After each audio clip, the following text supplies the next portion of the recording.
Ikaw ba ay may problema sa iyong tiyan? Gaya ng gastric reflux, gastritis, mga ulcer sa tiyan, at sintomas ng heartburn. Kung meron ka sa mga sintomas na aking nabanggit, well, ito po ang truso. Pinapakilala ko po ang truso.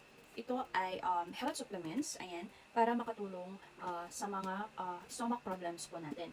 Ito po ay herbal, so ito ay safe na safe. Guys, pwede din ito sa mga bloated. Ayan, sa mga bloated, mahirap sa pagbabawas, ganyan.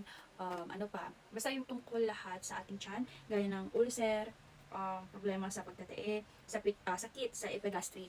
Ayan, tamang-tama po ang truso. Ayan, para sa inyo. So, naka-sachet po ito. Itong hawak ko is 20 packs po siya. 20 na sachet. Ayan, 20 na sachet yung isang box. So, 30 minutes before meal, ayan, kailangan mo na pong uminom ng truso. So, 2 times a day siya. So, isa sa umaga, 30 minutes before meal, and then sa gabi, 30 minutes bago kumain din. Tapos, bawal po siya sa mga babaeng buntis at mga nagpapasuso, and mga bata na wala pang 8 years old.